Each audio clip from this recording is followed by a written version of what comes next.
forgot to hit a button. I was everyone. confused. Sorry, we're a little bit late. Some of us apparently had to watch Dynamite. Best show of the week. No, that was last night. NXT was on. Not even close. NXT was on last night. Okada wrestled tonight. It's the best show of the week. Yeah. And Jay White wrestled. So two for two. Two of the best wrestlers in the world wrestled tonight. No. Three of the worst wrestlers, Jay White, Chris Jericho, and Sasha Banks were on the show. It was must miss. You're wrong in in two out of the three of those. We'll let other people decide what the third is. But we're not here to talk about AEW Dynamite. We're here to talk about Captain America, the First Avenger. Ed just having to go with the shirtless Captain America pick, didn't he? Of course. He's all thirsty. You're thirsty for Chris Evans, aren't you? You're just thirsty for Why wouldn't I? He's from the area. He's lovely. We all love him. Why not go a little thirsty for Cap? I thought he was from New York. Excuse you? Isn't Captain America from the Bronx or something? Well, yes, but Christopher Evans was born and bred in Boston, my friend. Okay, I didn't know that.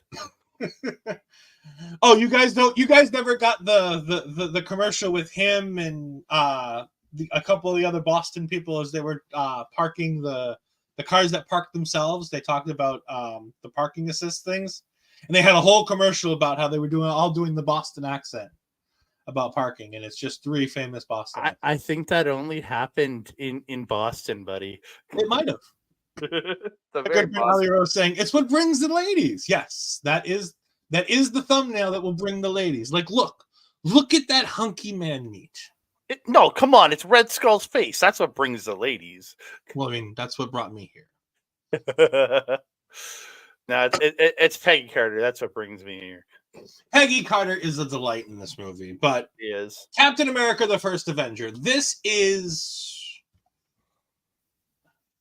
interesting because I think Marvel did this because they just wanted to get it out of the way before doing the Avengers. But I don't think they knew what they had on their hands when they did. Well, again, we also have seen two far superior Captain America movies, and the best one being the next one we're going to talk about. And it's just, I think part of it is hindsight. It's a great story, and I think it's very well done here. It's a very well done movie. It's strong in the story. It does everything. Like, it's the most, in my personal opinion, of every movie we watched so far. It is the most faithful comic book to everything of the origin of this character. It is the most faithful of any of these movies. I also think it does a good job of being a beginning to end movie, where at the end of this, we want to see more Captain America, but had the MCU ended here, it would have been fine.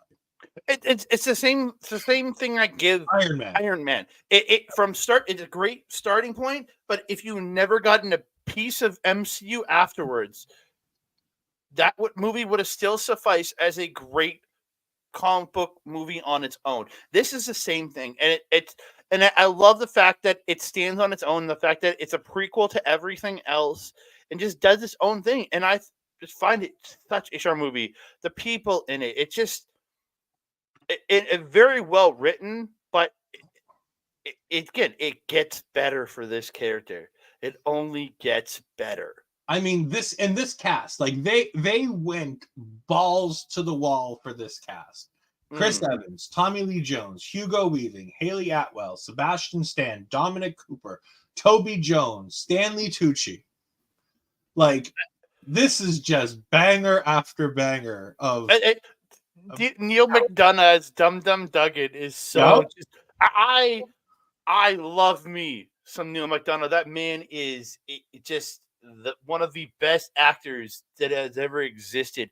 I remember reading a story. He gave up a high profile role so he could spend more time with his family. Said, "Fuck that shit. I'd rather be poor and I'd rather not get money and just spend time with my family rather than having to leave his family they wanted him gone." wherever it was for like 8 months. He's like, screw that. I just want to hang out with my wife and be a married guy. Like it's just, and he's so charming. Everything. Again, I was a huge fan of Arrow and the whole Arrowverse. Big fan from over there. I just love this dude. I think he's so good in everything he does. Yeah. McDonough is just a godsend. And it's so small, the bit he gets in here, but they're just so perfect. Let's also not forget that I think the biggest boom that this movie has is the writing team behind the screenplay. Mm-hmm. And as we go forward, you're going to hear a common set of names for some of the better movies in the Marvel Cinematic Universe. Christopher Marcus and Stephen McFeely. I think the only other ones that rival them in this MCU is the Russos, just because of what they accomplished. And remember, the Russos are the directors for a lot of the things that Marcus and McFeely will do well. Oh yeah, because they would write, and then the Russos would. Yeah, these are the screenplay writers, because this is directed by Joe Johnson, who, by the way, does a fantastic job. This movie, by the way, early spoiler, this is now officially, it's not going to change. Andre's not going to change my mind this time. It is above Iron Man. I put it personally below Iron Man, but I've watched ahead a few movies. We've both watched it all. We know. But no, on this rewatch that I've been doing, I'm in mid phase. I'm almost done phase 2, and Iron Man's forever. I've always put Iron Man in my top spot. It's not in my top spot anymore. But like this isn't for me. Maybe because I don't know. Maybe it's the love of Downey and how good he was in that movie and everything he did in that movie. Why I have to put this it just slightly ahead. So okay. So last time we were here, you put Thor as your favorite movie, didn't you? I moved it. By the end of it, Thor was underneath Iron Man. But just okay. I couldn't remember if you had done it because I officially moved it. I'm writing these. I'm putting it all in for myself in my own list, and then I'm putting your list below it. Yeah, so when I looked at it today, once we get to the next movie, we're going to start having a graphic at the end of the show that shows us where we both are at. Okay. But no, I think like we talked about right now with Downey in embracing this role and almost becoming Iron Man for a generation. I feel like Chris Evans does the exact same thing for Captain America. Oh, I look at Chris Evans now, and I don't see Chris Evans the actor. I see Captain America on my screen, no matter what he's in. Oh yeah, no matter what I watch, even to this day, all I can think is that's Cap. The only time I don't is when I'm watching Fantastic Four, and it's just. It's no Thor, but Captain America was a great movie to continue the MCU education we got with Iron Man. Yeah, it is no Thor because it's far better than Thor. But I agree that Captain America got to do the things it got to do because Iron Man exists. And I will always say that Iron Man should almost be in its own special spot and not in the MCU order. Because without it, nothing else exists. So theoretically, it's the best movie. But at the same time, I feel like movies have come that have gone higher, done better, tell a better story. Oh yeah, don't get me wrong. As I'm watching this rewatch, I'm realizing more and more that again, a lot of my rankings have been in hindsight from years before, and I just have that weird love that I think I've watched the Iron Man movie more than any other MCU movie for a reason. It was the first, but yes. Eccleston is great, but the show becomes what it became when you get to Tenet. Yeah. So again, I wholeheartedly agree with that, and I look at this and it's such a well done movie, just so strong, man. And there are so many little things that we'll continue to talk about as we go throughout the decades and throughout the next, 30 movies that keep coming back. We start the plot in the Arctic where they uncover the shield. And it's just so great. Hello, Poetic Beauty. I love this scene because they're like, they're thinking that they found this little thing, and they're like, dude, you don't understand. Like, this is a big thing. You're not just hauling this out of the ice. Like, this is massive.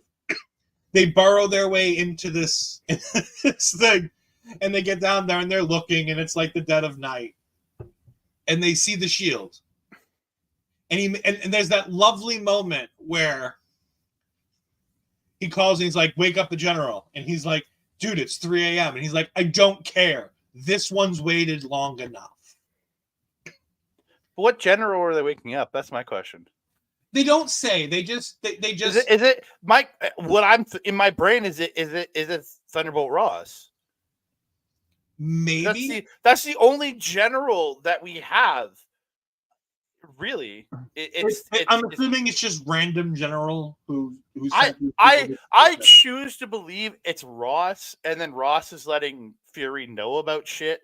That's just the way I have to feel in that point. Which is fine. It follows a story that we know exists in these movies. We then go to Tonsberg, which for those that might remember or might not, this is the place where we're going to make the settlement for the Asgardians later on in the MCU. Mm-hmm. Which comes full circle when here is where Odin left the Tesseract or the Space Stone to be safe. And the monument is actually the Yggdrasil, the life tree. Yeah. Yeah. We got Barry Monkey. One of us is stalking the other. Oh, wow. I'm innocent. Oh, it's definitely Barry doing the stalking here.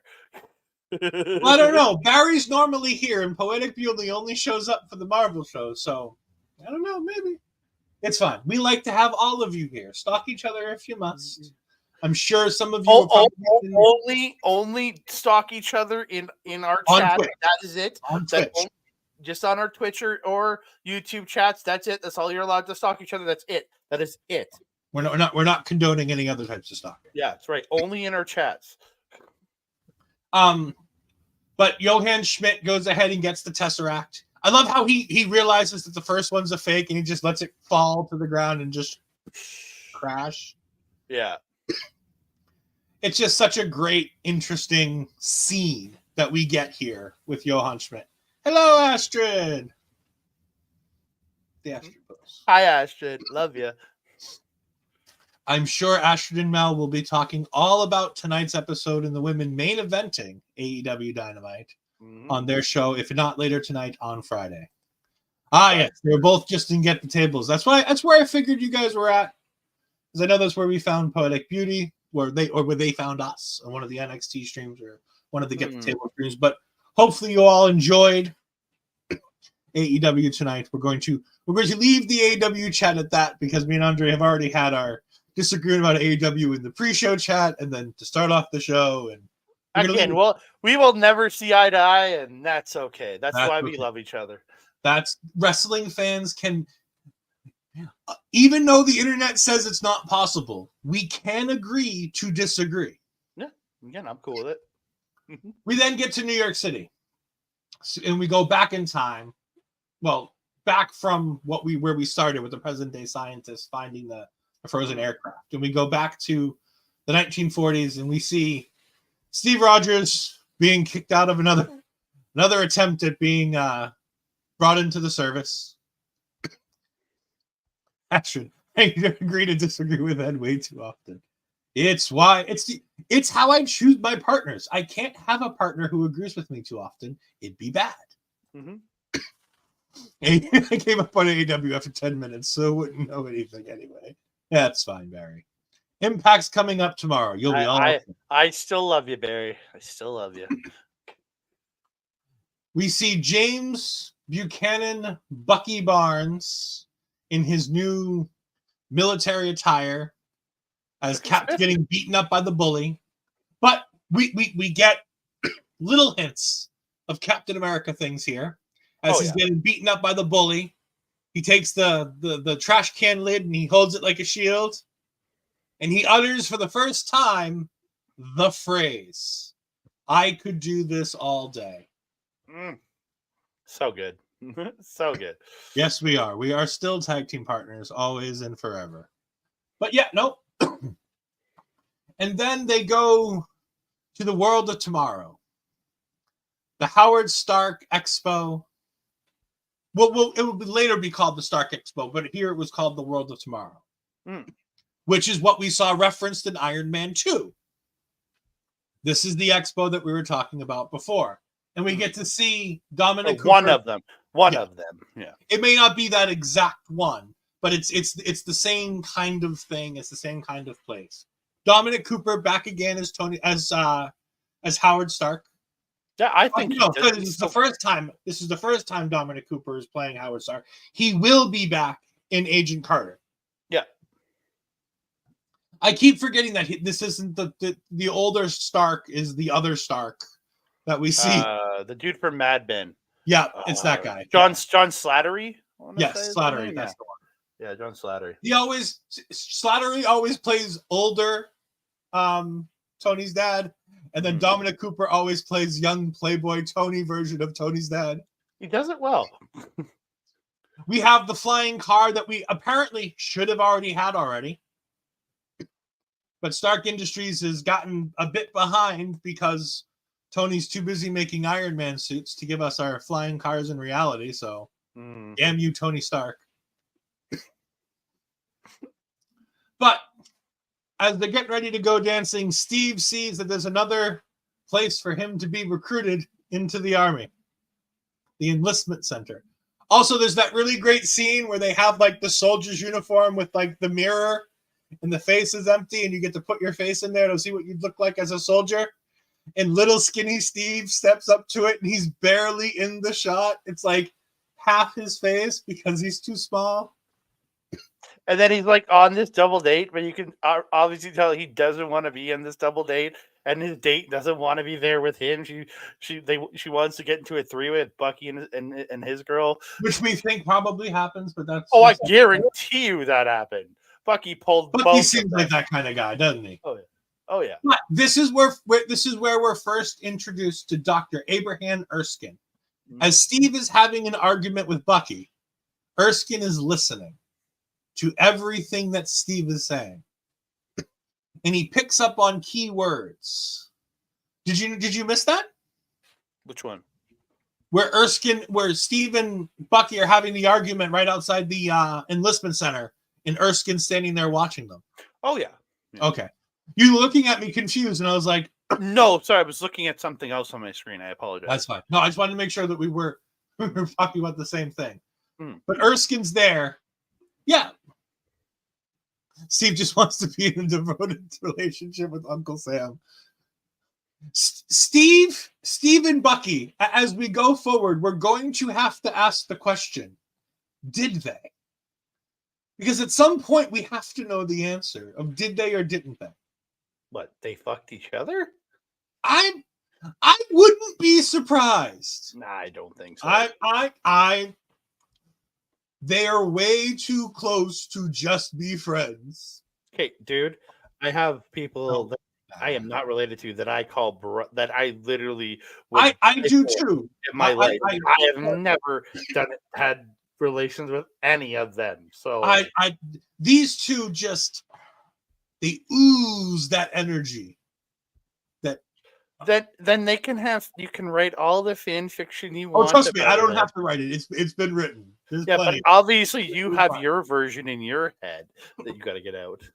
Anyways, we proceed to Erskine having his own discussion with Steve in the room. He walks in and he starts talking in a German accent. And Steve asks where he's from, and he's like, "I'm from Queens." He's like, "Oh, but before that, I was Germany." It's so funny. But like, I love how earnest that Cap is here how Steve is here. It just he's like, I don't like bullies. I love that line, and it gives you the heart. And right there, now that I think about it, that's the line that makes you know he is just worthy to pick up Mjolnir. Yep, and this is the moment where Erskine realizes without a shadow of a doubt that this is the man he needs. He asks him if he wants to kill Nazis, and that's when he starts talking about that he just hates bullies and he just wants to, You know, it doesn't matter where they're from. If they're from the United States, if they're from Germany, he doesn't care where bullies are from. Bullies are bad, and he needs to help defeat bullies. We then see Steve in the camp with Tommy Lee Jones running things.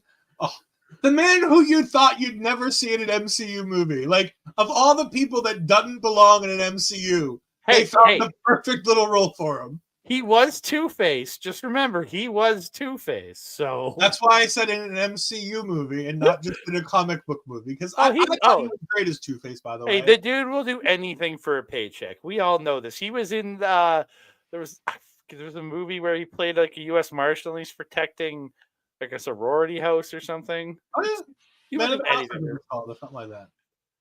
It's just he will do anything for a paycheck. I'm sorry, but he's great. Don't get me wrong, but yeah. He's having an argument with the British MI6 agent that we've met, Haley Atwell's character, Peggy Carter. They're having an argument about whether or not Steve should even be here. Don't bring hate on bringing down the house. That's the name. Again, nothing against it. I enjoyed that movie when I saw it. I liked that movie. It's just he will literally be in anything. Remember, this is him coming off of, if I remember correctly, he's just coming off of Men in Black at this point. I would imagine. We're talking early 2090s. But this is early 2011. So this is at least one of the Men in Blacks, isn't it? Hold on. The first one was in the 90s, dude. Tommy Lee Jones's. Hold on. Is it Men in Black 3 then? It's right before Men in Black 3. Okay. That was the worst one. He's coming off The Company Men. Oh, yeah, that movie was terrible. Yeah. Yes. As we talk about things that he's willing to do anything for a paycheck, let's just go through a small stretch here for Mr. Tommy Lee Jones. In 2000, he's in Rules of Engagement. Good movie. He's in Men in Black 2. Great movie. It's okay. He's in The Hunted. I don't know what this movie is. Yeah, never saw it. He's in The Missing. Never saw it. He's in Man of the House. That's the movie I was thinking of. Man of the House. That's the one, Man of the House. Yeah, not Bringing Down the House. Man of the House, yeah. The Three Burials of Marquella Estrada. Oh, okay. If you written and directed by Tommy Lee Jones. Written by Guillermo Arriaga. This is so... It is actually a very good movie. It's weirdly compelling. Highly recommend. Barry's not wrong. Barry's not wrong. We've been on the air for 25 minutes. I think we've spent about 5 minutes talking about Captain America. But we've got at least 10 minutes of Cap. We're doing all right. That's okay. Hello, Bobby. Nice to see you. Bob. We then get, after we get that, we get a Prairie Home Companion. No idea. No Country for Old Men. Come on. One of the best movies ever made in the world. It's a pretty damn good movie. I'll give you that. Yeah. In the Valley of Ella. Never seen it. Harvard beats Yale 29-29. That makes no sense. Documentary. It still makes no sense. In the Electric Mist. No. The Company Men. And then in 2011, it's Captain America, the First Avenger in the Sunset Limited. And then a bunch of other shit. I mean, yeah. Well, Lincoln's in there. He was good in there. Lincoln's in there. Men in Black's in there in 2012. Not a good movie. He's in Jason Bourne. Not the Bourne Identity or this is the 2016 like later one called Jason Bourne. Yeah, it was still a good movie. It's still better than the one with Jeremy Renner, and I love me some Renner, but it was still better than the Renner one. But yes, and he did some stage acting too. Anyways, moving on. Back to Captain America. This is the part where he's certain that the big tough guy who's bullying Steve already is the one who's going to be the Captain America. And so to prove his point, he takes a grenade off the truck and throws it in the field and yells grenade. Everybody scrambles except Steve. Steve jumps on top of the grenade. Of course, it's a dummy grenade. Nothing happens. Get back! Get out of the way! Yep. I laughed so hard at that scene. No, because that's not even the best part. Because yes, Steve is an idiot, but he's trying to protect people, and that's what he does, which is why he's Captain America. But the best line in this whole thing is the one-liner, because you talk about Black Panther is always talked about as the quippy movie.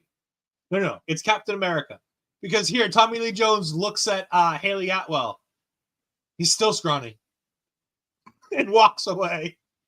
Like Cap's just proven how heroic he is. And Tommy Lee Jones just looks at her and goes, he's still small. So good. We then see Johann Schmidt and Dr. Arnim Zola, played by Toby Jones. Toby Jones, the man of 1,000 voices. Going ahead and trying to harness the energies of the Tesseract.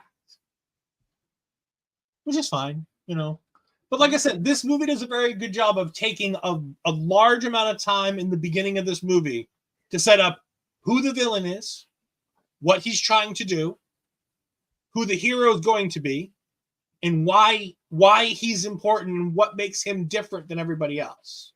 And it sets the scene. Because then we get to the point where they're doing the procedure. Well, the night before the procedure, Erskine's talking to Steve in the bunks, and he goes ahead and brings the vodka. I'd like to believe it's vodka. It's a clear liquid. It's an alcohol. I'd like to think it's maybe it's gin. Could be gin. It's an early, it's in that time frame. It could be gin. Either way, at the end of their discussion, he's like, no, what am I doing? You can't have fluids. You have a procedure tomorrow. He's like, fine, we'll have it after. He's like, no, I'm not having a procedure. Why shouldn't I drink?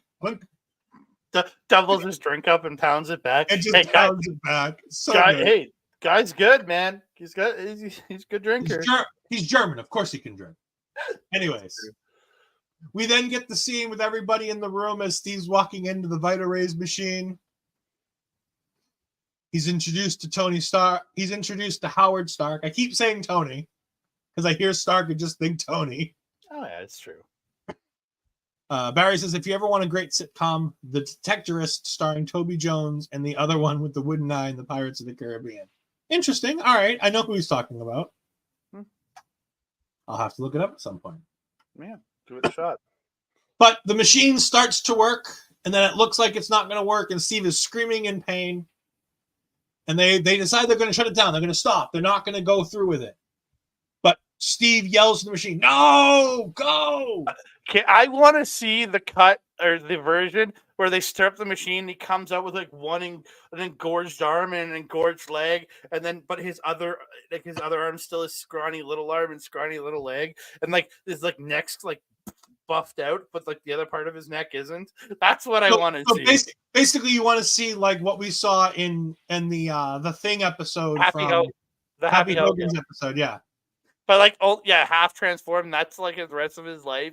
He's in that half transformed form. And Peggy's just like, ew, and she walks away. Yeah. But then a German spy goes ahead, blows up something to distract people, shoots Erskine, tries to shoot other people, runs away. Steve runs him down. He does a lot of fun things in the process. He runs through a bridal shop. He almost knocks over Peggy Carter trying to save her life.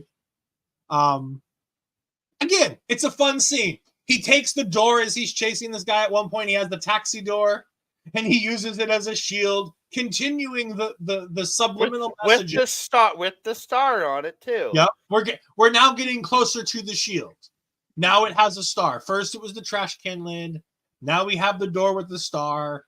But I like the subliminal messaging here. Mm-hmm. It's nice. It's enforcing what we already know. Mm-hmm. Because you're telling us an origin story we know. Like, everybody knows how this is supposed to go. Everybody kind of knows what's going on here. So I like that they're like, no, we're just going to give you little hints that you already know is coming. Make it nice little Easter eggs. But as he catches him, the guy commits suicide by using a cyanide capsule. As you do. And as you do, as in Hydra, as you do. Mm-hmm. Why get captured and potentially give information that might save your life and just end your life, mm-hmm. As you do. Hey, if I was a spy, I would do that.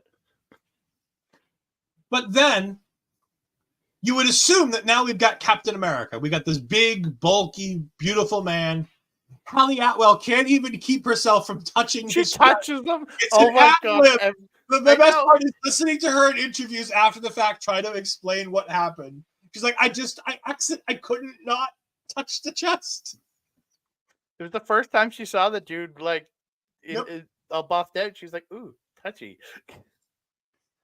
But I just love how it wasn't supposed to happen. It's just something she did on set that got kept in the movie. It's those weird little flourishes and perfections, man. Oh, I agree. It's fantastic. It's absolutely delightful.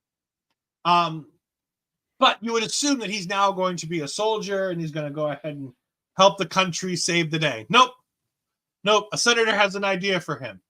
Senator Brandt, in this case. Rogers is going to be Captain America and promote the sale of war bonds.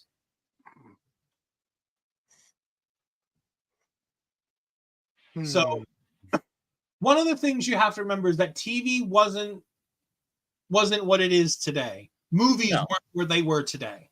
It's all about the radio back then. Yeah. So what a lot of things get, because TV hasn't been invented yet. Movies are there, but TV exists, but it's a very small and niche thing, I think, at this point. Movies would always be preceded by the news, especially during the war. You would get recounts of what's going on in the war, and you would get propaganda. There's no other way to put it. It was war propaganda to help you support the military. One of the ways they did this through war bonds. As spoken by Wikipedia, which, as we all know, if it's on Wikipedia, it has to be correct because anybody can edit it. They are debt securities issued by a government to finance military operations and other expenditures during times of war without having to raise taxes to an unpopular level. These are means to control inflation by removing money from circulation in a stimulated war economy. You give the government money, they give you back something that's going to be worth money later. It's also where they created taxes. Well, they'd already created taxes because, like I said, this was an alternative to not raising taxes. No, but the taxes that were issued to the American people during World War II is what people are still paying today. The taxes were introduced as part of World War II. Well, yes, but that's different than the war bonds. Might be World War I, but it was one of the wars that introduced taxes to the American people and the rest of the world. But anyways, we move on to Steve ended up put on a USO tour where he goes overseas to the military base. And we get Star-Lord's grandma. Yeah, we get Star-Lord's grandma in this as she's one of the dancers. Well, it's the same actress who plays Star-Lord's mother, who is widely considered to be. We know that there was a woman, as told by She-Hulk. We all expect it to be the blonde woman that we see in this scene is the one, who happens to be the same woman who plays Star-Lord's mother in the Guardians of the Galaxy. I truly want to believe that Star-Lord is Captain America's grandson. Just so we're clear, James Gunn has categorically denied this. Yes. I just want to that is the same. About this. He has also said in some interviews, yes, that is his grandmother, but no, he's not his grandfather. Yeah. And then in other interviews, he said, no, it's not the same person. It's not. It's not. We've seen Star-Lord's grandfather at this point now after coming out of Guardians of the Galaxy 3. Oh yeah, even after Guardians 1, he was there. Yeah. Yeah. Again, I choose to believe that she was getting married to this dude, to his actual grandfather. She's like, I get a chance to fuck Captain America, and that's how she got pregnant. Now who's writing fan fiction? Anyways, it's definitely me, but at least. Yeah. Anyways, we move on. This is where Steve Rogers learns that this rabble crew that doesn't want him there, that only wants to see the dancing girls, is what's left of Bucky's unit. That is just like, oh, oof, a bush. So then he storms in to see Tommy Lee Jones, who's writing the casualty letters to the parents of the people who have died so far.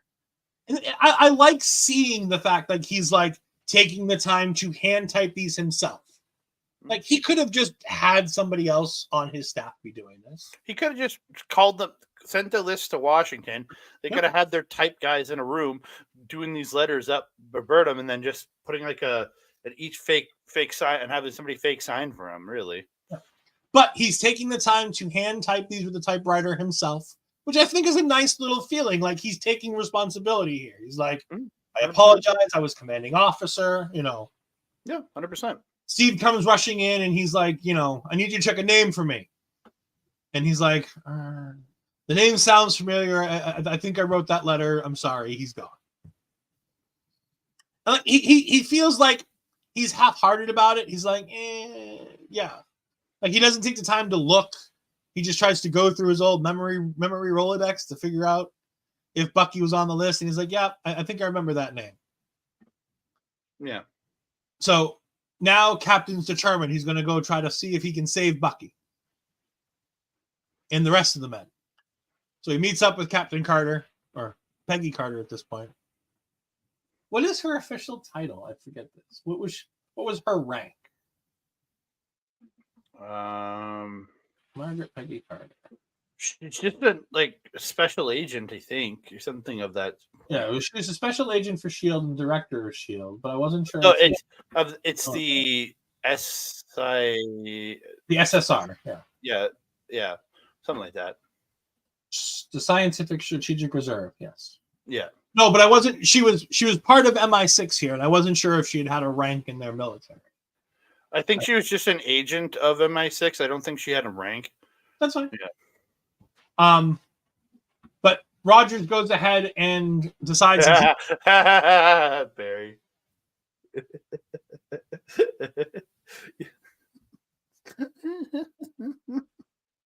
So dark, but it's probably true. For anybody who finds offense in that, those of you that do find offense to that have never tried to type on a typewriter. That shit is almost impossible. It really is. Oh, fuck. It is an art form if you can do it properly. I had one when I was a kid, and fuck, was that a piece of... Because, like, you think of, like, line breaks where, like, you're typing a message and all of a sudden it'll move to the next line. Like, it does that automatically on a computer. It does it on a typewriter. You've got to know how much room you've got left on the side of the page to see if your word's going to fit. Mm-hmm. And then you got to hit the button and slide it back and then start typing again. No backspace. And if you do fuck up, you got to go with whiteout. I don't know what you would do then. I don't think whiteout existed then. I don't know what the fuck you do. Restart the whole page over again for one typo? Yeah, like, typewriters are a bitch, man. Bobby Bunsen I can guarantee you can attest to that. Mm-hmm. But Stark decides he's going to fly the plane with Captain America. Captain America was going to walk. He was going to walk all the way there, and she was like, just let Stark fly you. And this is where we get the Stark asks Peggy out for fondue, and Captain America is very jealous. Mm-hmm. Which is great later on when we get the scene where he's like, how do I know you and Stark haven't been fondueing? So good. And then I love Stark's response to that, because, like, it cuts and she's like, you idiot. And she walks away. And then later on, you hear, like, the end of a conversation between him and Stark, and he's like, no, fondue is just melted cheese. And he's like, really? He's like, yes. I'm just like, oh, there's so many great moments in there. Mm-hmm. But this is where Captain America first infiltrates Hydra. He goes ahead and fights his way in sneakily. He uses really good stealth to get in there, and then all of a sudden just beats people up. He goes ahead and frees a bunch of the crew. And at this point, he's still using his shield from his SSO tours, and it's the old, like, badge style shield. Yep. Yeah. The original shield. I tried to find a good version of it for the thumbnail and couldn't. It's the original shield. Yes, what it is. It's the original comic book shield. By the way, did you see that when they were talking about the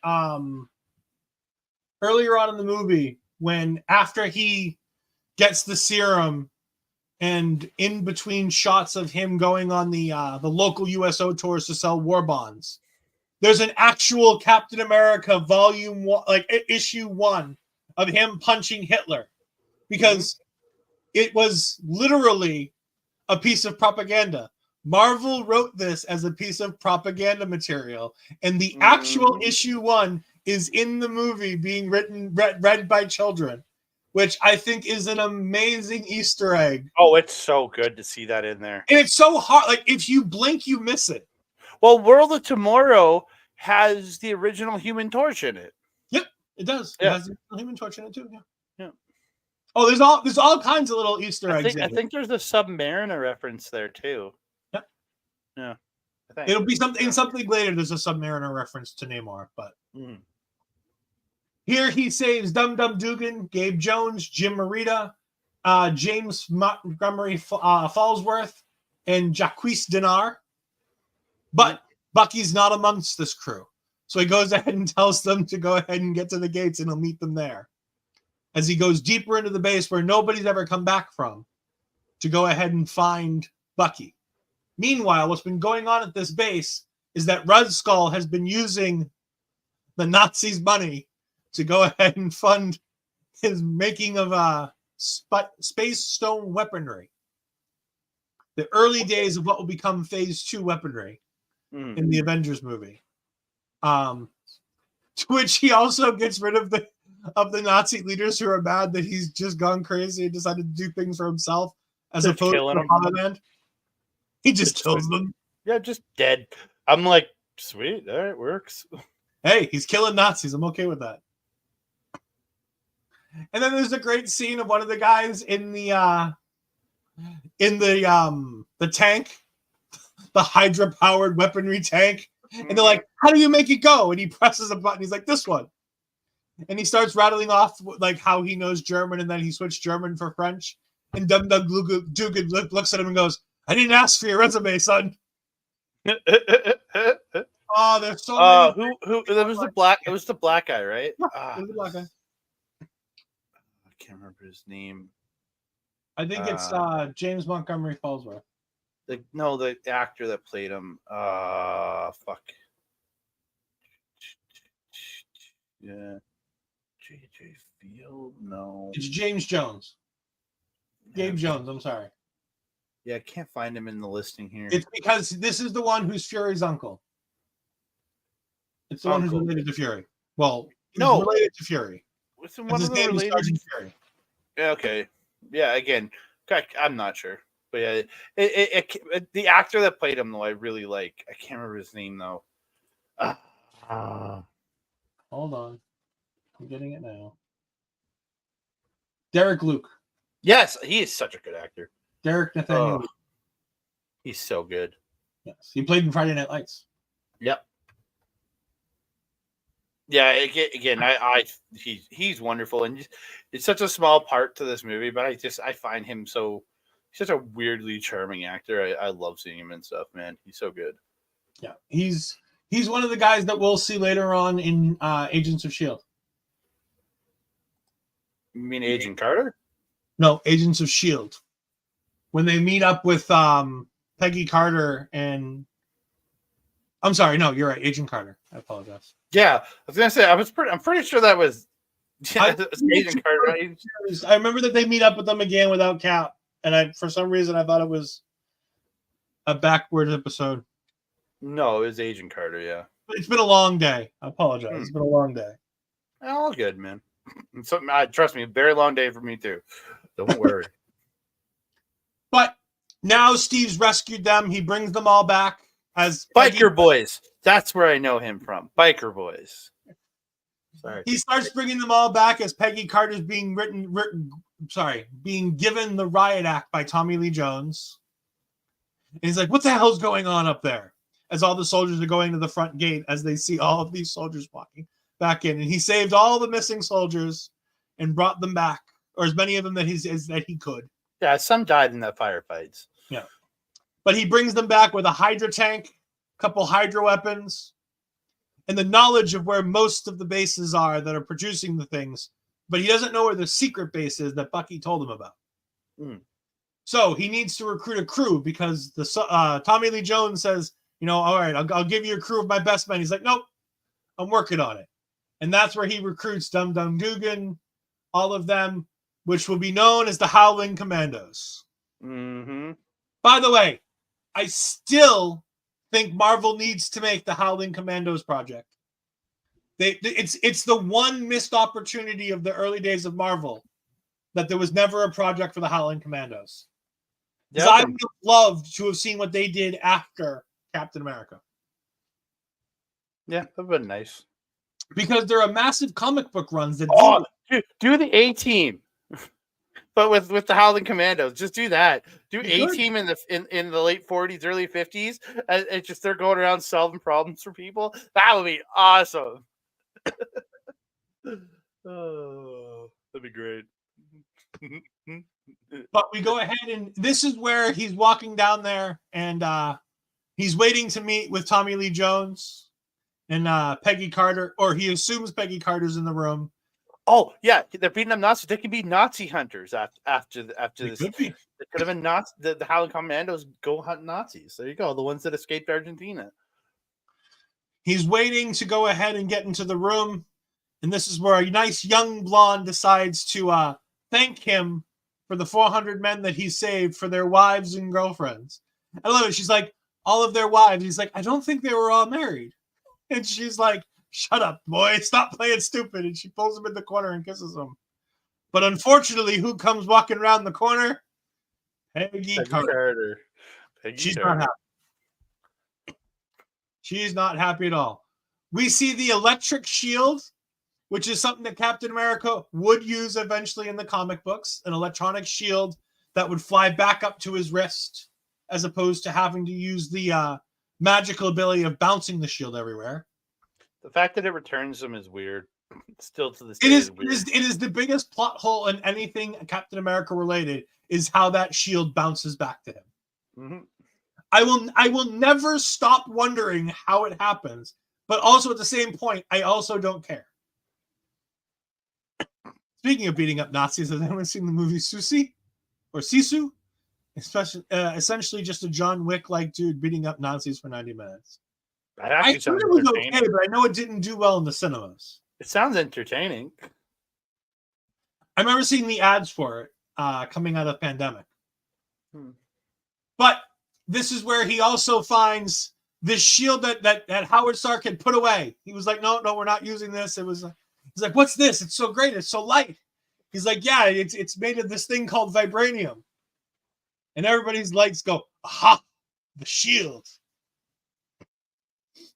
And he's like, well, why haven't you made more of these? These things feel great. He's like, because that's all the vibranium there is. That's all we got. It's the end of it. It made just one shield. As far as you know, there's mines and mines of it in Wakanda. My bigger question is, you get this material, this substance that you know is like a special substance, and you use it to make a shield. Yeah, it's weird, but okay. Maybe he made it as a sled originally, like one of those ones you sit in. Oh, don't worry. We'll get back to whether or not the shield's a sled or not when we get to Endgame. Oh, yeah. Tony makes that joke. Yeah, he does. He really does. But he shows it to Peggy, and he's like, look. And he shows the shield, and she's like, oh, great. Takes the gun and cocks it, bam, bam, bam, bam, bam. Shoots him 5 or 6 times. No. I understand why it's a shield. But why did Howard make it into a shield? Because Howard was never a defender. Remember, Howard is a warmonger. He's a rich playboy jerk. In reality, he's supposed to be a rich playboy jerk who has some goodness down deep inside of him. He is Tony Stark before Tony gets kidnapped. Yeah, essentially. This is exactly like that. When I think of Howard Stark at this point in his life, this is the point in the life where Howard Stark was Tony before Tony gets kidnapped. He's the playboy. He's all about, girls and science and flirting. Like, that's all he's about, is his lifestyle. And you see more of that in Agent Carter. I just realized, so how old would you put Howard here in 1944, 45 area, whenever the war ended? Probably mid-20s. Yeah. So, 20s. and Tony wasn't born until the mid 70s. Mm-hmm. So this puts 50s. Time he has his kid, he's in his 50s. 50s. Just like, okay, interesting. Well, but think about it. When we see John Slattery later on playing Tony's dad, like when he's older, he's white hair, whitish gray hair. He's in his 50s, 60s range. Yeah. When we Again, see I never really thought he's in his late 40s and in the age. They do a really good job. But the one thing they've done a really good job with keeping people age-wise is remarkably, they've always got Howard at the perfect ages for all the different random appearances he made. So in Ant-Man, he would have been in his 60s, early 70s, I'm guessing. If he's in his he would have been earlier than that. Because if he's in his mid 20s, in the mid 70s, yeah.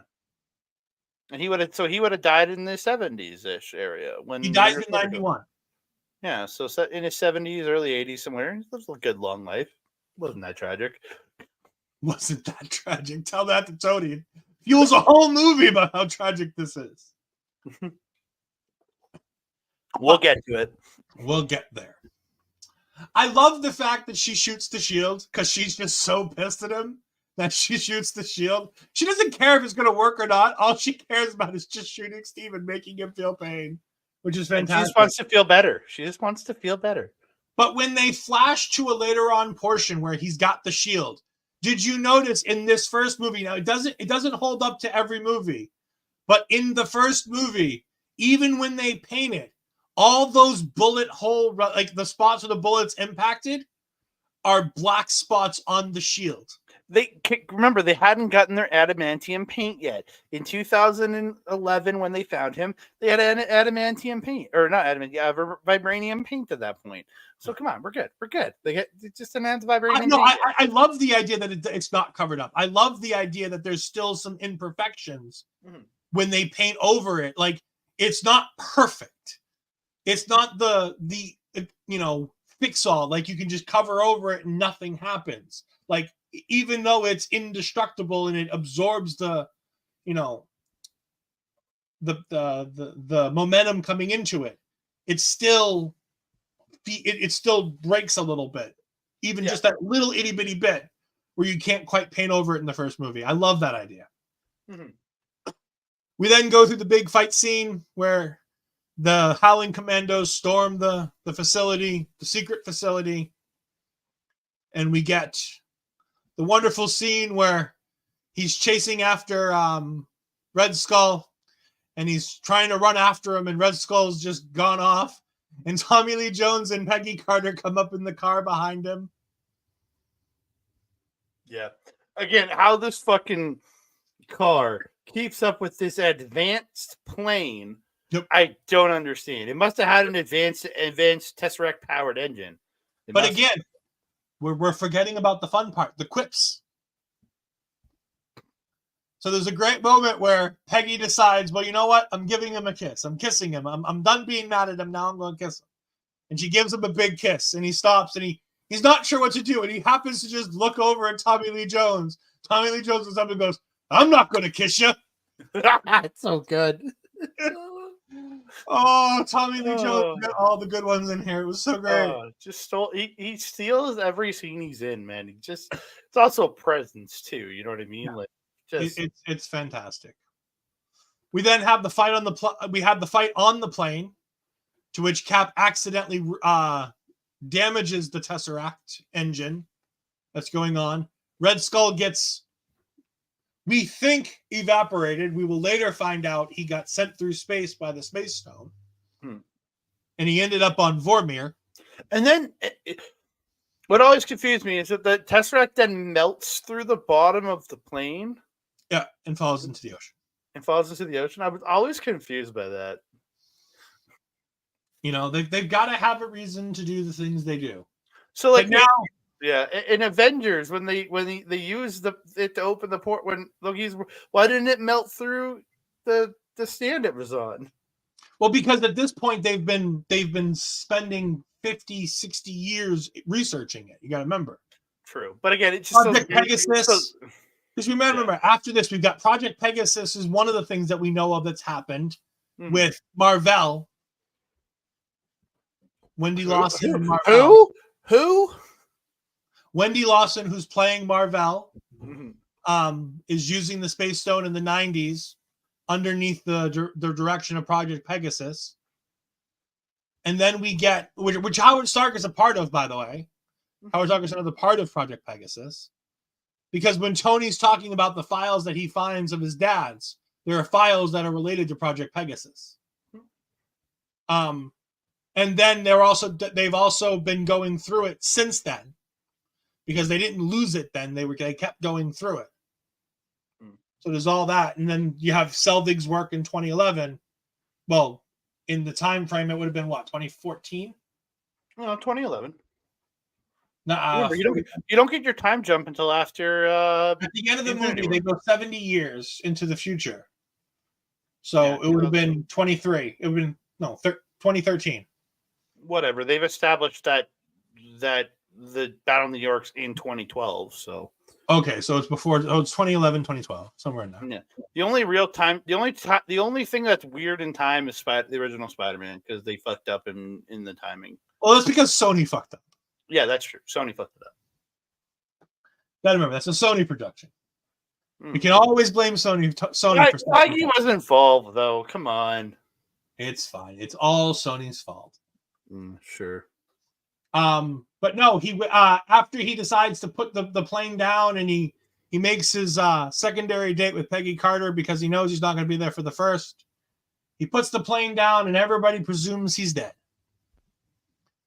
But we go back to the beginning where they found him and they de-iced him.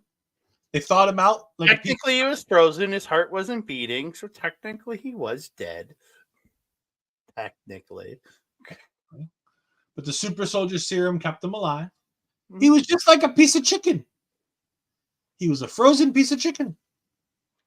But he gets thawed out and he hears a radio broadcast of a baseball game and he begins to grow suspicious because he was at that game in 1941 and this is supposed to be 1943. So why are they playing something from, when this guy went in the ice? Why don't you get a fucking radio of a game after? Like, you're supposed to be the number one spy agency in the world. These are the mistakes that brought down, that let Hydra infiltrate S.H.I.E.L.D. Maybe this is a Hydra thing. Maybe it was a Hydra agent. Maybe the lady from The Mentalist who plays the nurse that says paying attention to him, maybe she was a Hydra agent.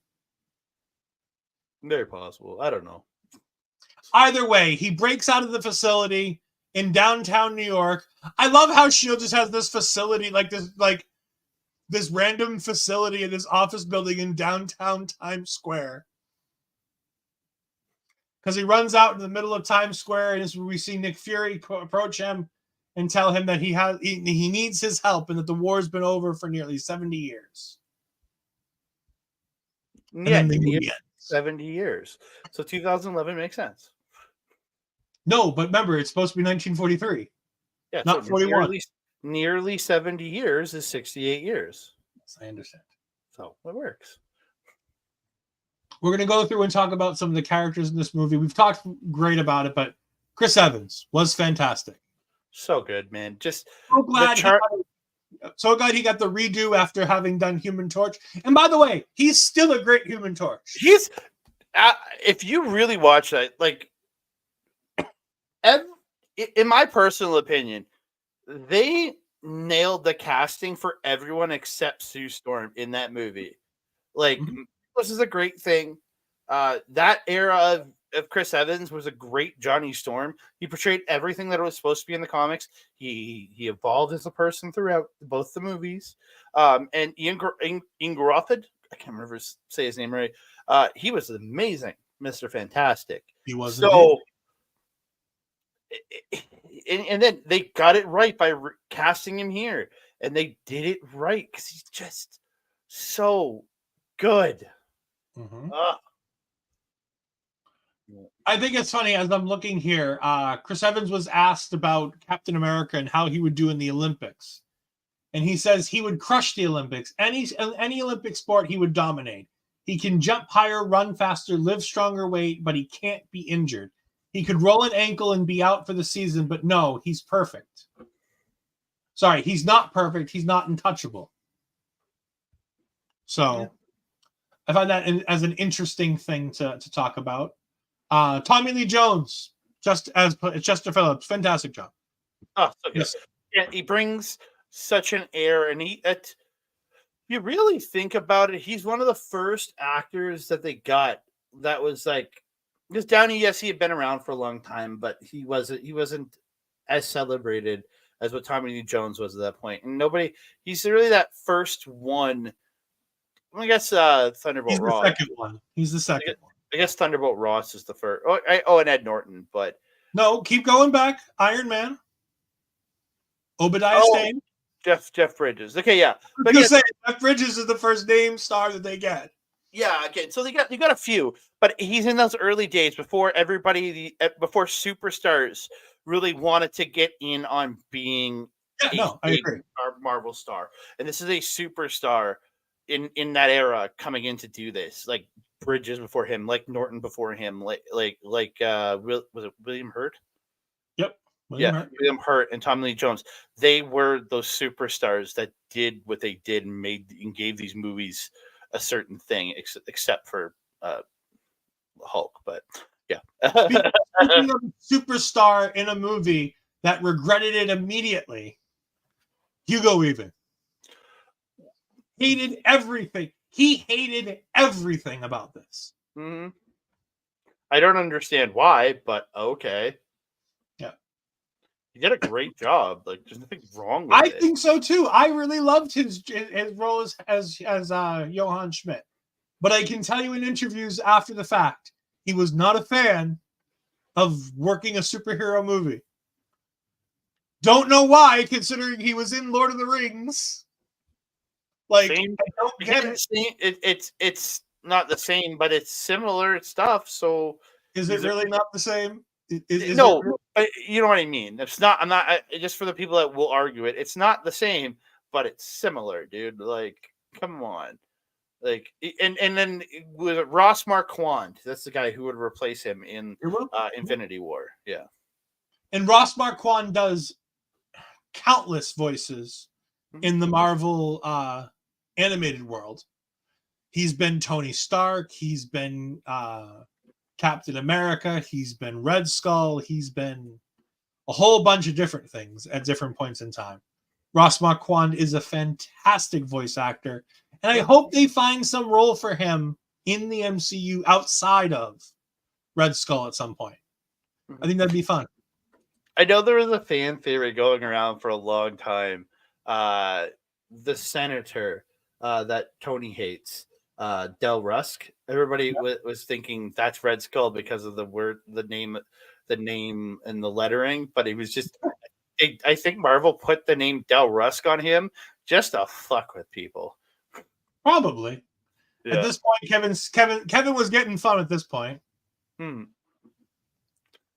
Monkey says, talking about punching Hitler, click from one of the biggest British movies of the World War II.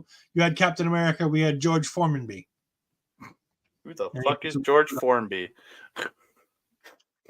Who the fuck is that? We cannot talk enough about the woman who really puts a lot of this movie together, Haley Atwell. Oh, dude, she's the heart. She's heart. She is the heart and soul of this movie beyond Captain America's heart. She is that. She's the heart that the viewer gets to live by in this. She represents what we're supposed to see. Yeah. In this, yeah. Not only that, because of her work in this movie, she gets the one-shot Agent Carter one-shot. She then gets this, based on how people liked the one-shot, she gets the series Agent Carter, which sadly only gets 2 seasons. Should have had more. I loved that show so fucking much. So good. The first season of that show is flawless. The second season's it's okay. It's okay.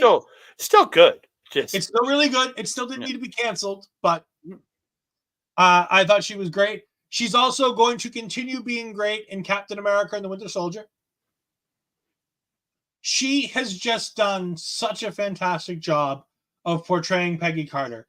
Included in, she is the voice of all of the animated Peggy Carters as well. Mm-hmm.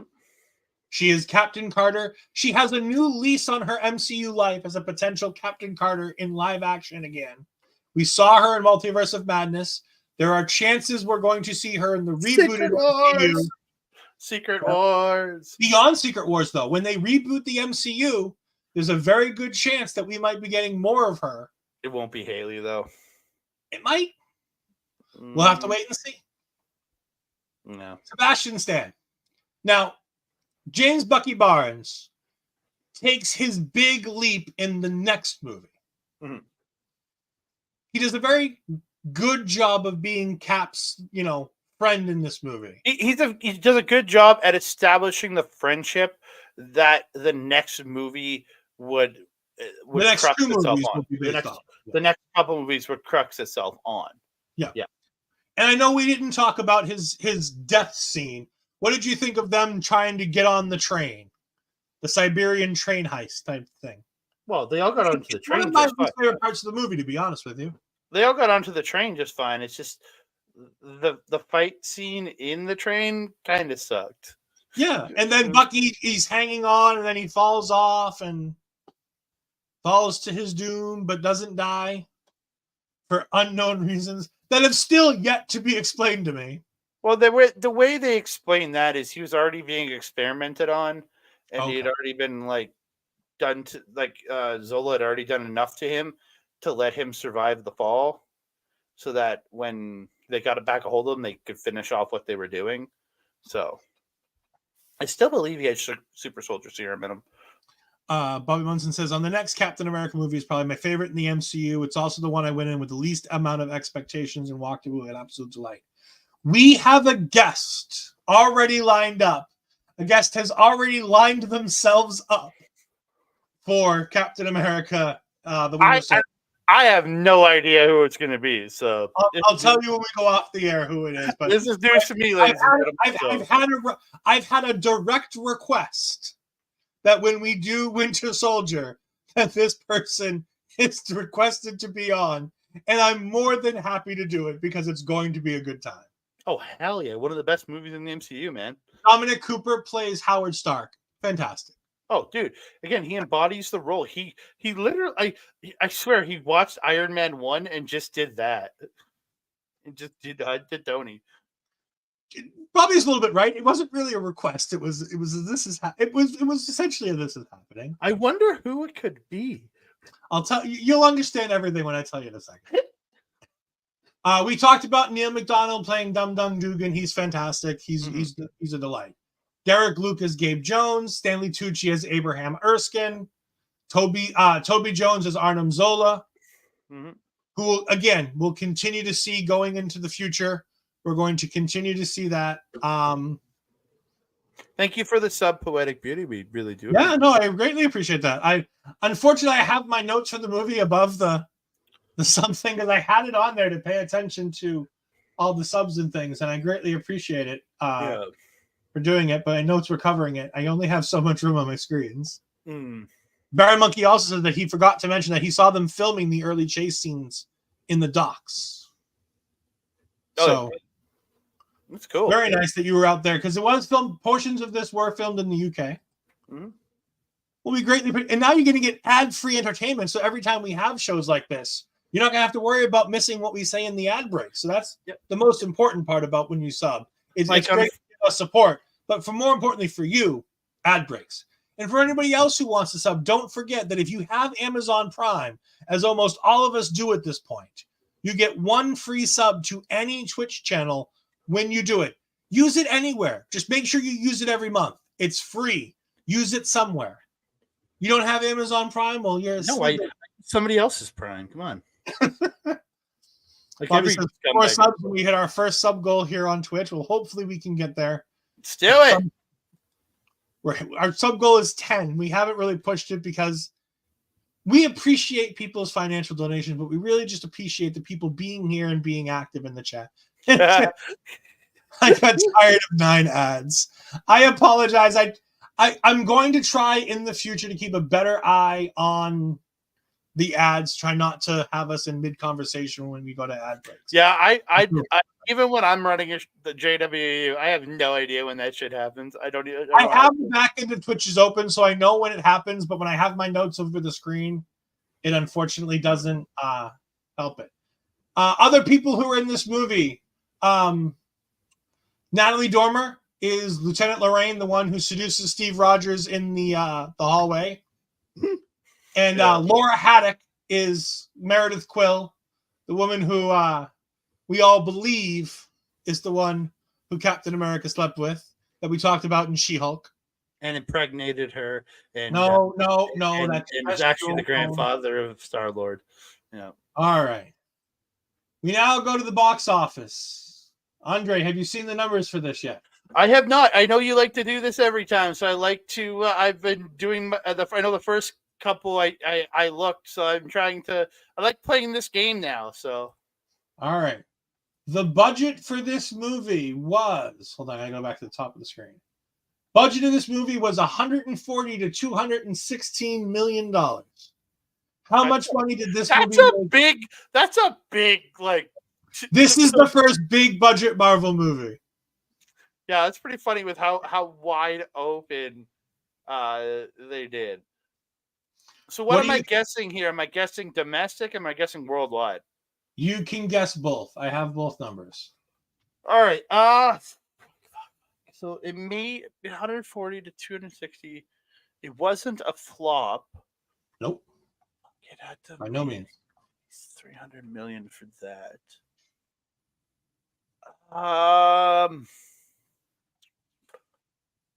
Let's say about 360 mil worldwide. And I'll say about 150 mil came from America.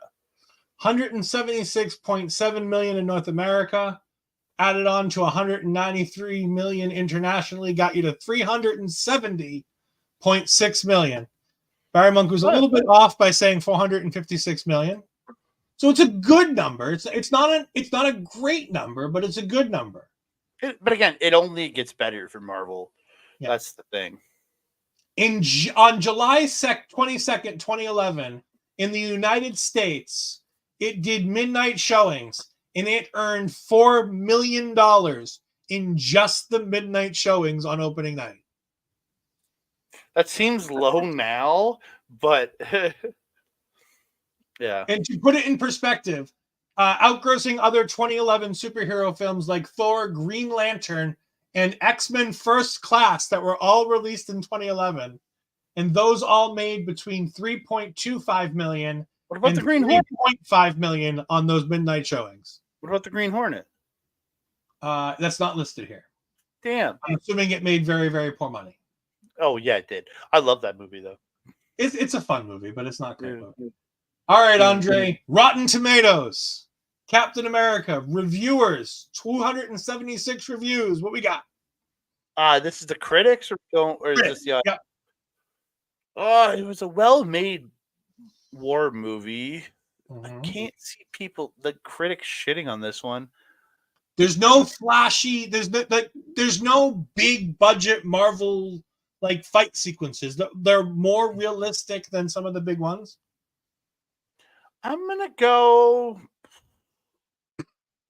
It's a well-done movie. There's not a bad actor in the bunch. I'm going to go 85%. All right, you're a little high. Okay. You're a little high. Bobby Munson comes in at 71. He's a little low. If you guys kind of mix it together, you get to 80, which is where the critic score puts it. Barry Monkey at 75. Fair critic score. I'll be honest, it's a fair critic score. Yeah. Audience score out of 100,000 plus reviews. Audience score. Captain America: The First Avenger. 100,000. That's a lot of post too. Fire Monkey's coming in at 75. Oh, he's coming at 68% for the audience score. I'm gonna go 72. Almost 75. Ooh, Audience score is an average of 75, which again is a pretty good score. Yeah. 100,000 reviews. That's a lot of people who have reviewed this movie over the course of time. Yeah, it really is. It is. I will tell you, these numbers pale in comparison to both of the following Captain America movies. Oh God! You also like. Don't talk about the numbers yet. We'll I'm play not. that I'm just saying these pale in comparison. I can imagine. Yeah. Makes sense. Yeah. No. Award season. It won. It won some awards. It didn't win anything. It didn't win anything great. It was nominated in a bunch of things. The Teen Choice Awards nominated it for Summer Movie, and Chris Evans got nominated for Star. The MTV Movie Awards, Best Hero, Best Science Fiction Film, Best Actor, Best Supporting Actor. Ironically, you're looking at the Saturn Awards. MTV was the only Best Hero. Sorry, Best Hero. Yeah, you're right. Saturn Awards. Yeah. I mean, it got nominated for, but really, it's Outstanding Composition of a Feature Motion Picture by the Visual Effects Society. Yeah, and a BMI Film and TV Award for the film music. Yep. Yeah. BMIs. And then the Screen Awards. Best Superhero. Yeah, makes sense. For Best Superhero, Chris Evans. Yeah, it didn't. We should also bring this up. We got our boy Humanoid jumping in late, but thank you for joining us. We greatly appreciate it, my friend. Why do you keep showing up at the end of our streams there, dude? Come on. What are you gonna do? Andre. Come on, Andreas. Come on, Andreas, dude. Andre, we've got the Avengers coming up. We need a big guest star for the Avengers. I task you to find me a guest star. I don't have any friends. What are you talking about? I don't have friends. I mean, there's a friend of yours that just popped into the chat that might want to do it, but I got some ideas. I'll put some feelers out. Yeah. Do we think it's time to talk about how we just had the Oscars? See, even people I know say I have no friends. Come on. People who you claim to be your friends say you have no friends. Literally, one of my best friends in life just said I have no friends. So we just had the Oscars. The Marvel movies have won one Oscar, I believe, ever, isn't it? No, they've won I think they've won a few for like visual. Nothing for major stuff. Yeah. But then Downey. No, Downey never. He won his first this time. He just got his first. And just got his first. Yeah. For Oppenheimer. Yeah. Which I haven't seen yet, but I plan to. It's on Peacock. You are the comedian Bam Bam Bigelow. That is so true. A comedian said it. It's true. We're gonna definitely go ahead and get you a flame tattoo on your head at one point. It's gonna be fun. I'm planning to like paint that on my head in October when I go to a comedy show. So I'll take a picture. All right. So what do you think? Do you think Hollywood's being a little tough on the Marvel Cinematic Universe? Yes and no. Again, I also have issues. I don't think the Oscars represent the best of the best anymore. I don't think they've represented that for 30 plus years. Really, since 2003, they haven't represented the best of the best, because the last time they represented 2006, it was the last time they represented the best of the best. And that was when Hustle and Flow won. 3 6 Mafia became Oscar winners. And 2002 is when Eminem became the first ever rap act to win an Oscar for best original song, I want to say. Yeah. And I agree, the recent phase has been meh. But there have been some big things that should have gotten some more award consideration. Winter Soldier won some stuff. Winter Soldier, I think is I still go to Black Panther. When I talk about movies that should win awards, I instantly go to Black Panther. Yeah, like Black Panther, Winter Soldier. like there's Endgame. Endgame, like there's some movies that just had some just it's fucked up that Endgame is the number 2 most successful movie ever at the box office after Avatar re-released like 18,000 times. Did Avatar be past it again? It did right after it got its record. James Cameron got it re-released again. But like and remember, Marvel did their money in one run. Yes, it was a very long run, but did it in one run. Avatar had to be re-released like 18 goddamn times to get its money. Now, I have to be politically correct here. Endgame did have a re-release. There is a single re-release for Endgame. Yeah, but that was like within a few months of its run, though. I agree. It was shortly after. It wasn't 15 years later to fuck over Endgame, or 10 years later just to be a dick to Endgame. So Andre, we're about at the end of phase 1. We're getting ready to go to the Avengers next time we talk, and then it's on to phase 2. And I have a fun little thing that I'm going to point out. I want to, as everybody, if anybody wants to rewatch Avengers with like we're going to do this week, I want you to look and watch Endgame, watch Avengers, and as you're watching it, I want you to take specific note of the movies that are coming in phase 2, and then listen to specific things that are said when the Avengers are on the helicarrier. Because there are certain things that spoil the entirety of phase 2 in that, and we will talk about it next time. I love how you're like, spoil. They literally cold called the entirety of phase 2. Yeah, but nobody actually knew that's what it was going to fucking be. I know, but that's why it makes it so great afterwards. Oh, great! It's a great when they're in the lab, right, and everybody's fighting and arguing. Well, it goes over more periods than that, but it's that basic, that whole section. Because one of the things is that Loki says something. Well, it's even the shot of it's the shot at Iron Man. I know, what are you without a suit of armor? And that's essentially the story of Iron Man 3, and then so on and so forth. He says, "Put on the suit, and we'll go a few rounds," and that's Civil War. Mm-hmm. Yeah. There's some fun ones in there.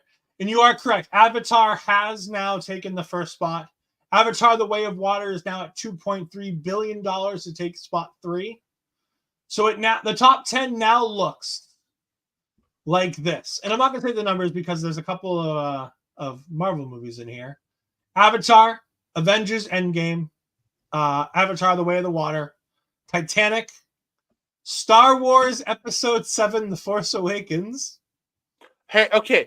For everything that movie gets, everything that Force Awakens gets panned for. Remember, it brought a lot of. We hadn't had anything in 10 years. Yeah. A lot of fans, and again, out of that trilogy, it's the best made movie of that trilogy. Well, yes, because it's almost a beat for beat retelling of A New Hope. Oh yeah, 100%. Avengers: Infinity War comes in at number 6. Spider-Man: No Way Home at number 7. Jurassic World at number 8. What? The Lion King at number 9. And the Avengers, the first Avengers, comes in at number 10. Wait, okay, so what? What? How is Jurassic World on this list? It grossed 1.671 million. Which Lion King is this? The 2019 remake. Oh, fuck that movie. 1.63 billion. Worldwide, 1.63 billion. Can you tell me where is Fast even on the list? Is any of the Fast movies even on the list? 7 is at number 11. Right. Okay. That sounds good to me. I love that movie. To go through the rest of the top 25. Top Gun. So Fast 7, Top Gun Maverick, Frozen 2, Barbie, Avengers: Age of Ultron, Frozen, the Super Mario. How is the second one ahead of the first one? What the fuck? Because it grossed more money. Which is weird. 100 Super million. Mario Bros makes sense. It isn't it the highest. Oh wait. Wait till you hear the rest of this list and you start really questioning yourself. So 17, the Super Mario Brothers movie, the one that came out in 2023, that came out on streaming as well. Mm-hmm. And somehow still grossed in the cinema 1.3. No, it took a month before it got to streaming. Well, it made 1.3 billion. Yeah, it's a good job. Harry Potter and the Deathly Hallows Part 2. Yeah, that makes sense. That was Deathly Hallows was the finish of one of the best movie franchises that has ever existed. So I agree. I have no complaint over that. Black Panther at number 19. Star Wars Episode 8, The Last Jedi at 20. It only has that money because everybody was so pumped up from the fucking 7 that they went to see 8. And 8 does have a great lightsaber battle. Jurassic World Fallen Kingdom. Emma Watson's Beauty and the Beast. Yeah, she saw it. The Incredibles 2. I liked the first one. I never The saw Fate the of the Furious. Yeah, at that point, the franchise was so big at that point. Doesn't surprise me. Iron Man 3. What? Yep. Okay. That is the top 25. Okay. I didn't think Iron Man was that high, but okay. I guess I don't know the numbers, but I guess I have to adjust my guess when we talk about that movie. I was thinking way lower than that. Just to put it in perspective, Captain Marvel's number 32 on this list. That's pretty good. If you think about it. Captain Marvel, I'm shocked it's so high. I don't know what your feelings of the movie. It's gonna get a positive review from me, so it's fine. That movie will always live in my heart because of Stan Lee's cameo and the script he's holding. Force Awakens was good, but they forgot to make an actual trilogy. They just made disconnected movies. It's true. The popularity of the first Frozen came about after the theatrical release, so the second one brought more families in. This is true. Yeah, it's very true. And ticket prices were higher when Frozen 2 came out. And they also apparently did Snoke Dirty, and I'm assuming that would be whatever. I didn't even. Oh, I talked about Lord of the Rings. Did I? No, I didn't talk about a Lord of the Rings movie in here. Yeah, no, that's from episode 8. Last Jedi. Yeah, no, never mind. I was confusing him with Smaug, the dragon from the fucking Hobbit. Lord of the Rings second trilogy. The Hobbit, which was just of garbage. Here, hot take: the Lord of the Rings is a garbage trilogy. Oh, I agree. It's literally a movie about people walking. Fuck that. So overrated. So overrated. If you want to know what Lord of the Rings is all about, look up Kevin Smith's explanation of Lord of the Rings. It is the greatest explanation. There's a version of it in Clerks, but it's a version of him doing it on stage, and it's so good. Andre, where can the people find you? You can find me here on Fridays, right here on the OLE Twitch and YouTube, doing Japanese wrestling update. You can also find me over at Andre and Melball Wrestling Talk. Lots of great content over there. We're talking New Japan. We talk Stardom, and we talk all the local independent wrestling scene shows that we go to. Lots of great content coming over the next couple of weeks with the Stardom Cinderella tournament and New Japan Cup going on over there. We also give a big shout out to Backbreaker Video, my boy Mike the Ref over Backbreaker Video. You simulcast all of our stuff. Thank you so much, sir, for all your great support. And big shout out to their live stream they did tonight, watching AEW. Yeah, and they just rated us a little bit a while ago as well. We got to see the wonderful Kayla J tonight. It was so exciting to see her. Yes, and of course you can find me. Nope, that's the wrong one. This one. On Twitter at EdFries12584, on Twitch at twitch.tv/EdFries2002. Right now I'm in a gaming kick on my Twitch channel as I'm going through WWE 2K24. We're about to restart and do the official beginning of the GM mode, as I screwed up on the opening night when I started playing GM mode. I screwed up the settings, and then my game crashed during the wonderful Steam free. The digital exclusive time, they fucked up the Steam stuff, and I had a crash during the showcase mode that lost me all of my GM mode content as well. That's what you get for not playing on console, man. Come on. No, Steam is so much better. Our monkey says, "Sawed off you lot. I'm going to bed." Poetic Beauty says, "Y'all be safe. Peace." Howie Munson says, "Have a great night, everybody." Barry Monkey says, "Good night." Says, "Don't check LTLC matches. They are glitched." Good to know. Good to know that one. Yeah, they've had some problems with 2K24. They are slowly getting through them. They've had some weird glitches this year that are more related to how the game runs than they are like just having weird moments in the game. But you can catch me every Tuesday night with Asher Bizarro as we talk all things NXT on Taking Over. Every other week or so, you can also catch me and Asher Bizarro as we have Talking Takeover. We go back in the takeovers. We go back to the beginning. I have one more announcement. Monday, March 25th. Join us right here in the evening, on Twitch as myself, Bobby Munson, and and our friend Alex we're going to be here. Alex, the man who joined me for the Flash review last year that Ed bailed on us for. It's bad. Join the three of us as we're going to be talking one of the greatest, the newest movie in one of the greatest franchises ever, Ghostbusters Frozen Empire. I am so excited. Monday, the 25th. Join us here, ladies and gentlemen. But thank you, all of you, for joining us. We greatly appreciate it. Let's see if we can find a raid. So I'm going to go ahead. And you know what? This guy's got a big show coming up. So if he's still on the air, I'm going to go ahead and raid him. Is he? March 21st, Andreas. New Ghostbusters, baby. Okay. He's playing Call of Duty Warzone right now. But my man JT Dunn is going to have a big month coming up. He is wrestling against Danny Miles this Friday at Chaotic Wrestling for the Chaotic Wrestling Championship. Which Chaotic got a shout out on AEW tonight.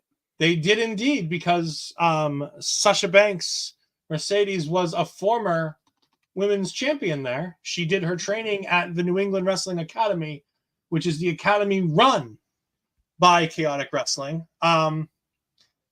Did you know there's a Scream 7 coming out? Yes, our horror team of Bobby Munson and Asher Bizarro have been very active talking about how they feel about this movie, and they're still not sure. But we have a show called Killer Cuts on this network that talks all about Scream. Check it out. All horror movies, not just Scream, all horror movies. But they do talk. Scream is what inspired that series. Yeah, so. Scream is what inspired that series. We'll have it covered up coming up soon. But also, two people that JT Dunn gets to wrestle in the very near future. He is wrestling Alex Shelley at one show, and then another show he is wrestling Mustafa Ali. Sick. And of course, Bobby's favorite match of this is at one point he'll be wrestling Sami Callihan coming up on a Wrestling Revolver show. So I'm sure Bobby will be super thrilled about that. They are recording their episode of Killer Cuts talking about Scream 7 tomorrow. Mm-hmm. Well, thank you all for joining us. We'll see you next time. Goodbye. Mr.